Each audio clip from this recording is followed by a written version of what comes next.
अगर आप विज्ञान और अंतरिक्ष में थोड़ी सी भी रुचि रखते हैं तो आपने एक बात जरूर सुनी होगी कि हमारे ग्रह यानी पृथ्वी के पास से हर रोज कई उल्कापिंड और धूमकेतु गुजरते हैं, लेकिन फिर भी ये उल्कापिंड पृथ्वी से नहीं टकराते। क्या आपने कभी सोचा है कि ऐसा क्यों होता है? और आखिर वो कौन सी चीज है, कौन सी शक्ति है जो लाखों करोड़ों वर्षों से इन विनाशकारी उल्कापिंडों और धूमकेतुओं को पृथ्वी तक पहुंचने से रोकती रही है? ये हमारे सौरमंडल का एक बहुत बड़ा रहस्य है और आज हम इससे जुड़ी आपकी जिज्ञासा को शांत कर देंगे, क्योंकि आज हम आपको एक ऐसे ग्रह के बारे में बताएंगे जिसे हमारे सौरमंडल का वैक्यूम क्लीनर कहा जाता है। ये ग्रह धरती को विनाशकारी हमलों से बचाता है, जिसकी वजह से आप और हम सुरक्षित जीवन जी रहे हैं। और इस ग्रह का नाम है जुपिटर, जिसे हिंदी में बृहस्पति ग्रह भी कहा जाता है। जुपिटर हमारे सौरमंडल का सबसे बड़ा और सबसे भारी ग्रह है। जुपिटर को आप हमारे सौरमंडल का रक्षा कवच भी कह सकते हैं। हालांकि गैस के बादलों से ढके इस ग्रह के बारे में इंसान की समझ बहुत कम रही है, लेकिन अब पहली बार नासा का एक अंतरिक्ष यान जुपिटर को बहुत करीब से जानने के लिए जुपिटर की ऑर्बिट में पहुंचने ही वाला है। जूनो नाम का यह अंतरिक्ष यान भारतीय समय के अनुसार कल यानी 5 जुलाई को सुबह 9:23 पर जुपिटर की कक्षा में प्रवेश करेगा। जुपिटर की कक्षा में पहुंचने के लिए जूनो ने 5 वर्षों में करीब 280 करोड़ किलोमीटर का सफर तय किया है।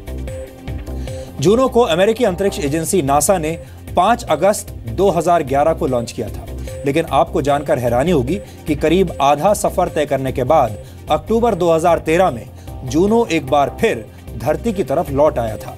ऐसा किसी तकनीकी कमी की वजह से नहीं हुआ, बल्कि ये जूनो की स्पीड बढ़ाने का एक वैज्ञानिक तरीका था। जब जूनो एक बार फिर से पृथ्वी की तरफ लौटा तो पृथ्वी की गुरुत्वाकर्षण शक्ति ने एक गुलेल की तरह जूनो को जुपिटर की तरफ फिर से धकेल दिया। ऐसा करने से जूनो की गति यानी स्पीड 14,000 किलोमीटर प्रति घंटे तक बढ़ गई थी। आपके मन में यह बात भी जरूर आ रही होगी कि इस अंतरिक्ष यान का नाम जूनो क्यों रखा गया।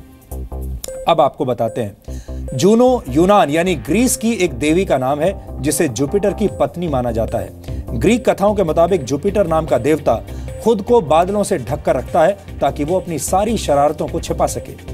और मान्यताओं के मुताबिक सिर्फ जुपिटर की पत्नी जूनो को ही जुपिटर के बादलों के आर पार देखने की शक्ति हासिल है।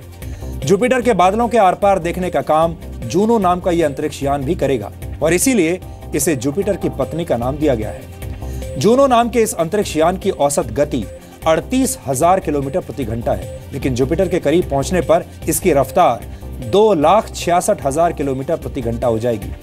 और जिस वक्त ऐसा होगा तब जूनो इंसानों द्वारा बनाई गई दुनिया की सबसे तेज रफ्तार वाली वस्तु बन जाएगा। जूनो की रफ्तार भारत की सबसे तेज रफ्तार वाली ट्रेन भोपाल शताब्दी एक्सप्रेस से 1800 गुना ज्यादा होगी। और आपको बता दें कि भोपाल शताब्दी एक्सप्रेस की रफ्तार 150 किलोमीटर प्रति घंटा है, लेकिन जुपिटर की कक्षा में पहुंचने पर जूनो को अपनी इस तेज रफ्तार पर ब्रेक लगाने होंगे और ऐसा करने के लिए जूनो अपने इंजन्स फायर करेगा और अपनी स्पीड कम करने की कोशिश करेगा। और अगर इस प्रक्रिया में जरा सी भी गड़बड़ हुई तो करीब 8,000 करोड़ रुपए की लागत वाला यह मिशन बर्बाद हो जाएगा। यहां पर आपको जुपिटर ग्रह से जुड़ी कुछ रोचक जानकारियां भी देना जरूरी है। जुपिटर हमारे सौरमंडल का सबसे बड़ा और सबसे भारी ग्रह है। बृहस्पति ग्रह यानी जुपिटर का आकार 1300 पृथ्वियों के बराबर है, जबकि इसका वजन पृथ्वी से 360 गुना ज्यादा है। जुपिटर का वजन सौरमंडल के सारे ग्रहों के कुल वजन से 2.5 गुना ज्यादा है। जुपिटर की कोई जमीन यानी सरफेस नहीं है, बल्कि यह मूल रूप से गैस से बना हुआ ग्रह है। जुपिटर के कोर यानी इसके केंद्रीय हिस्से के बारे में कहा जाता है कि यह चट्टानों से बना हुआ है।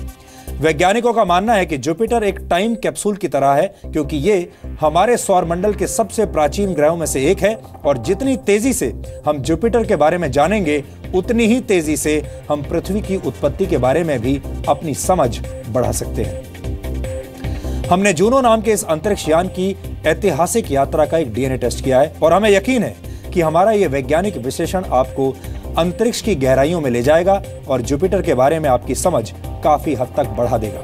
यह आपके लिए जरूरी सामान्य ज्ञान है।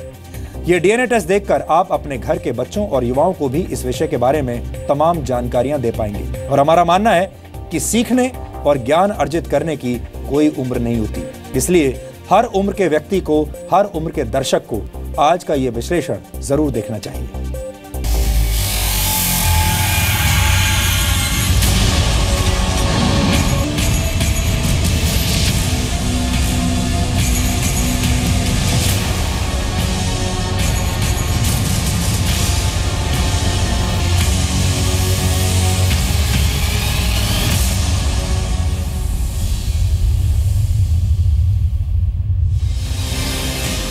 मंगलवार को दुनिया को गुरु ज्ञान मिलने की ऐतिहासिक शुरुआत हो सकती है। नासा का जूनो अंतरिक्ष यान सौरमंडल के सबसे बड़े और भारी भरकम ग्रह बृहस्पति यानी जुपिटर के दरवाजे पर खड़ा है।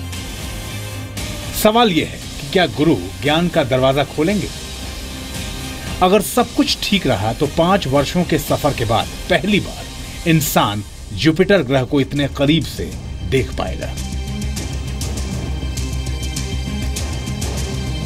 38,000 किलोमीटर प्रति घंटे की रफ्तार से 280 करोड़ किलोमीटर का सफर अगर कामयाब रहा तो इंसानी समझ बृहस्पति के बादलों के पार चली जाएगी।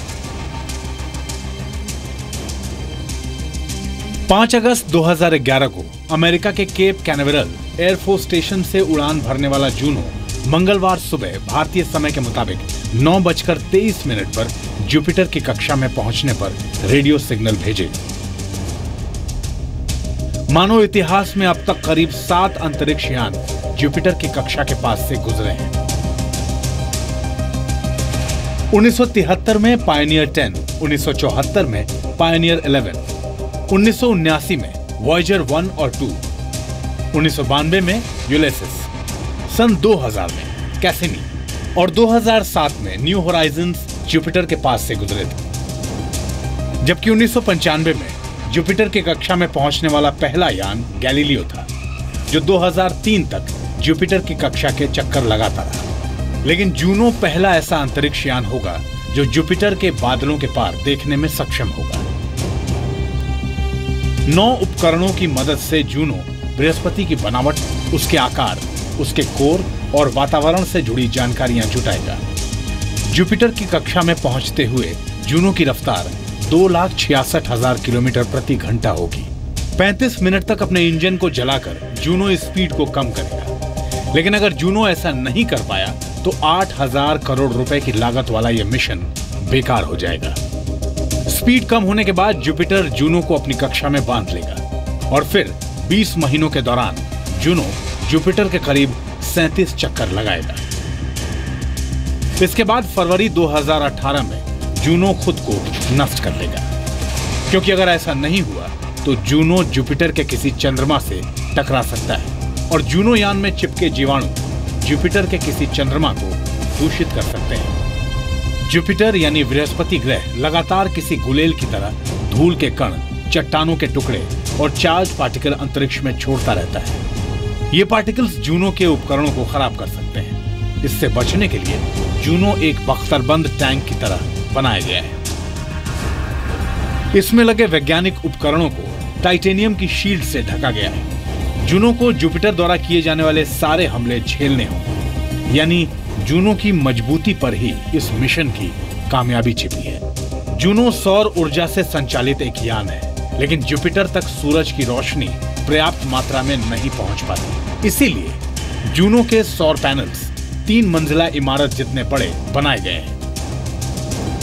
पूरे सौर मंडल में जुपिटर सबसे ज्यादा गुरुत्वाकर्षण शक्ति रखने वाला ग्रह है। यही कारण है कि जुपिटर के एक नहीं बल्कि 67 चंद्रमा हैं। इसमें से 4 सबसे बड़े चंद्रमाओं को गैलीलियन मून्स कहा जाता है, जिनकी खोज 1610 में गैलीलियो ने की थी। जुपिटर के सबसे बड़े चंद्रमा हैं आइयो, यूरोपा, गैनेमी और कैलिस्टो।